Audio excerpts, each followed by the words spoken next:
Assalamualaikum warahmatullahi wabarakatuh. Kali ini kami akan menjelaskan tentang cara pengelolaan limbah kimia pada rumah sakit. Anggota kami ada 6 orang. Yang pertama itu ada saya sendiri, Riantama Indra Prajaputra. Kemudian ada Sali Norselina Wisan, lalu ada Sarah Latifah Anwar, lalu ada Sidi Putri Mawarni, lalu ada Srifa Indra S. Rematumerik, dan yang terakhir ada Tera Lorenza. Dan yang saya hormati dosen pengampu kami, Ibu APT Dwitianti M. Farm.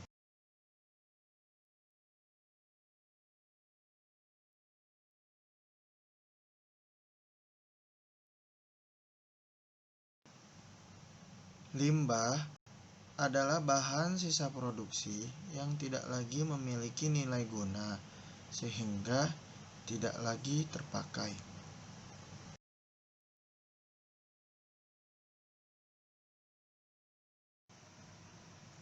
Di rumah sakit dan puskesmas, ada berbagai macam sumber limbah, yaitu ada limbah yang berasal dari ruang rawat inap, ada limbah yang berasal dari instalasi gawat darurat, ada limbah yang berasal dari laboratorium, ada limbah yang berasal dari instalasi penunjang seperti instalasi hemodialisis, ada limbah yang berasal dari ruang rawat jalan, ada limbah yang berasal dari kamar operasi, ada limbah yang berdasarkan dari unit farmasi, ada limbah yang bersumber dari laundry.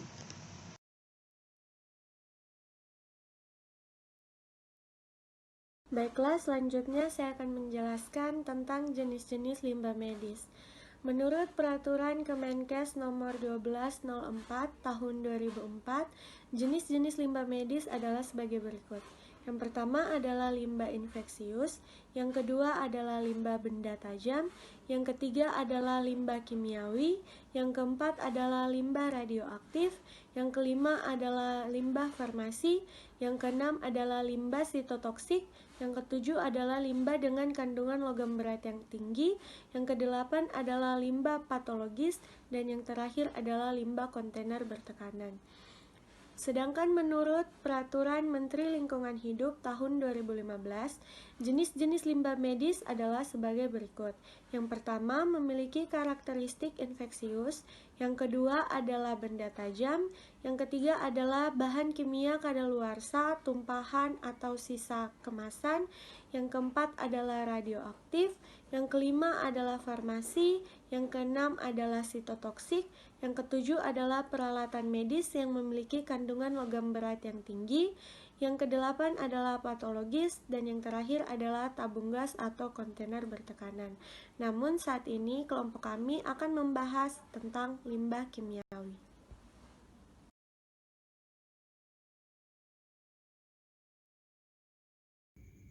Baik, di sini saya akan mencoba menjelaskan terkait pengolahan limbah kimia, di mana limbah kimia ini merupakan limbah yang berasal dari bahan-bahan kimia, bisa dari tumpahan atau sisa-sisa dari pelarut, kemudian juga bisa digunakan dalam desinfeksi, dan juga bisa digunakan sebagai insektisida. Untuk kode warnanya sendiri atau pelabelan dari bahan kimia ini, limbah kimia ini bisa digunakan label berwarna coklat. Dan untuk kemasannya, untuk limbah kimia ini, yaitu bisa menggunakan kantong plastik atau kontainer.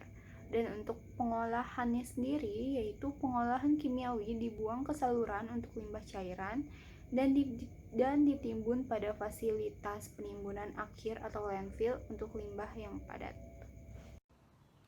Di sini saya akan menjelaskan tentang pengumpulan limbah.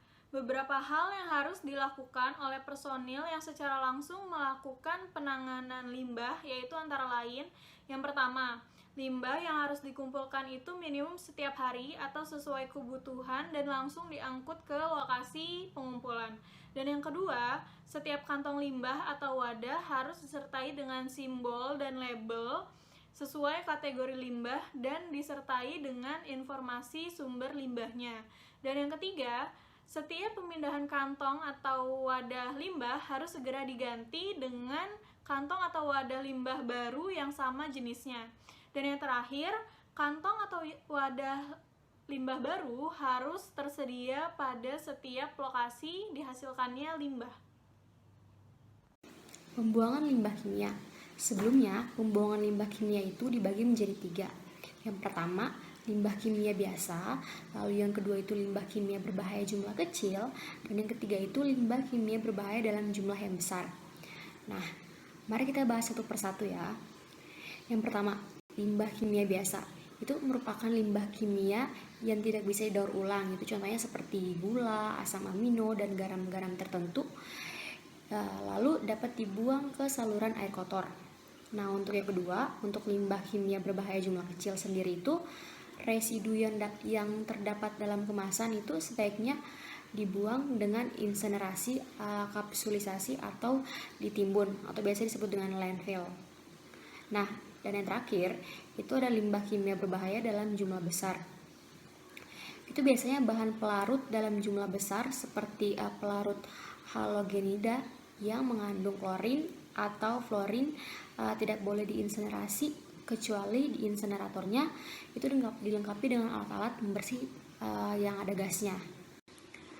Nah, ada solusi lain juga untuk menangani pembuangan limbah kimia ini, yaitu dengan cara mengembalikan bahan kimia berbahaya tersebut ke distributornya yang akan menanganinya dengan aman, atau dikirim ke negara lain yang mempunyai peralatan yang cocok untuk mengolahnya. Nah, saya akan jelaskan beberapa hal yang perlu diperhatikan dalam penanganan limbah kimia berbahaya ini. Yang pertama itu limbah berbahaya yang komposisinya itu berbeda, harus dipisahkan untuk menghindari reaksi kimia yang tidak diinginkan. Lalu yang kedua, itu ada limbah kimia berbahaya dalam jumlah besar, itu tidak boleh ditimbun karena dapat mencemari air dan juga tanah. Nah, lalu yang ketiga itu ada limbah kimia desinfektan dalam jumlah besar itu tidak boleh dikapsulisasi karena tuh sifatnya yang korosif dan mudah terbakar. Lalu yang terakhir itu ada limbah padat bahan kimia berbahaya. Itu cara pembuangannya itu harus dikonsultasikan terlebih dahulu kepada instansi yang berwenang. Nah, teman-teman bisa lihat di sini, ini merupakan slide atau contoh dari fasilitas penyimpanan limbah dan juga pengangkutannya, di mana itu harus tersedia tempat penyimpanan khusus sementara limbah kimia. Kemudian tempat penyimpanan tersebut itu ditutupi oleh atap agar tidak adanya kontaminasi udara atau kontaminasi dari luar bangunan yang tidak diinginkan. Lalu selanjutnya itu limbah kimia diangkut oleh truk khusus pembawa limbah. Dan untuk bangunannya sendiri itu dijauhkan dari pemukiman masyarakat untuk menjaga kontaminasi ke masyarakat.